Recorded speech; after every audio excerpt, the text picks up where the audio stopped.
अगर आपके सपने बड़े हैं तो मुश्किलें भी बड़ी आएंगी, लेकिन जो हार नहीं मानता वही इतिहास लिखता है। आज हम बात करेंगे एक ऐसी बिजनेस एम्पायर की जिसने न सिर्फ भारत की बल्कि दुनिया भर में अपनी पहचान बनाई, टाटा ग्रुप। ये सिर्फ बिजनेस की कहानी नहीं है, ये एक संघर्ष, हिम्मत और बड़े सपनों की कहानी है। अगर आपको सक्सेसफुल बनना है, बड़ा सोचने की आदत डालनी है तो इस वीडियो को पूरा देखें। साल 1868 में जमशेदजी टाटा ने सिर्फ 21,000 रुपये में एक बिजनेस शुरू किया था। उस दौर में भारत ब्रिटिश हुकूमत के अधीन था और इंडस्ट्री में अंग्रेजों का कब्जा था, लेकिन जमशेदजी टाटा ने 4 बड़े सपने देखे थे। भारत में खुद का स्टील प्लांट, एक इंटरनेशनल लेवल का होटल, एक बड़ा एजुकेशनल इंस्टीट्यूट और भारत को औद्योगिक ताकत बनाना। सबने कहा ये असंभव है। ब्रिटिश सरकार ने उनका मजाक उड़ाया, भारतीय स्टील बना ही नहीं सकते, लेकिन उन्होंने जवाब मेहनत से दिया, शब्दों से नहीं। 1907 में उनके बेटे दौरब टाटा ने पहला स्टील प्लांट स्थापित किया, टाटा स्टील। समस्या बहुत थी, ब्रिटिश सरकार सपोर्ट नहीं कर रही थी, पैसा और संसाधन कम थे। किसी को यकीन नहीं था कि भारतीय ऐसा कर सकते हैं, लेकिन दौरब जी टाटा ने हार नहीं मानी। उन्होंने अमेरिका से इंजीनियरिंग बुलाई, टीम बनाई और असंभव को संभव बना दिया। फिर क्या हुआ? जो ब्रिटिश सरकार स्टील प्लांट का विरोध कर रही थी, वही कुछ साल बाद टाटा स्टील से खरीदने लगी। यह पहली जीत थी और ये दिखाता है कि अगर मेहनत सच्ची हो तो दुनिया झुकती है।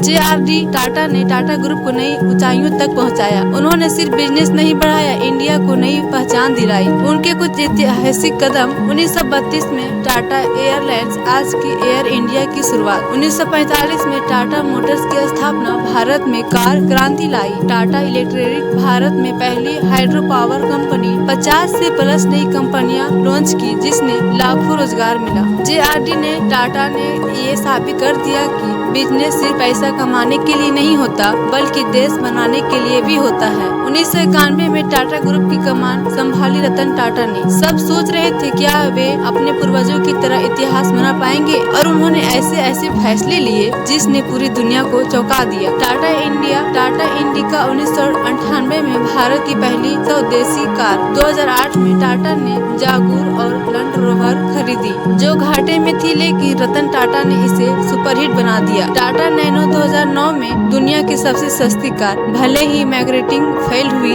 लेकिन यह इनोवेशन का गजब उदाहरण था। आज टाटा ग्रुप 100 से ज्यादा देशों में फैला हुआ है और 10 लाख से ज्यादा लोगों को रोजगार देता है। अगर आप भी सक्सेस चाहते हैं तो टाटा ग्रुप के 5 मंत्र याद रखिए। बड़ा सोचो तभी बड़ा करोगे। रुकावटें आएंगी, लेकिन हार मत मानो। जो समाज के लिए अच्छा करे वही सच्चा बिजनेसमैन कहलाता है। पैसा सबसे बड़ा नहीं, विश्वास सबसे बड़ी पूंजी है। हमेशा कुछ नया करने की सोचो। आज टाटा ग्रुप सिर्फ बिजनेस नहीं करता, बल्कि भारत का भविष्य भी बना रहा है। टाटा ट्रस्ट का साल अपनी कमाई का 60% समाज की भलाई में खर्च करता है। टाटा ग्रुप पर लोग आंख बंद करके भरोसा करते हैं। तो अगर आपको भी बड़ा बनना है, कुछ नया करना है, तो टाटा ग्रुप से सीखिए, मेहनत कीजिए और अपने सपनों को हकीकत में बदलिए। कोई भी सपना बड़ा नहीं होता, बस उसे पूरा करने का हौसला होना चाहिए। अगर आपको यह कहानी पसंद आई तो इसे अपने दोस्तों के साथ शेयर करें और हमें बताएं आपको टाटा ग्रुप की कौन सी चीज सबसे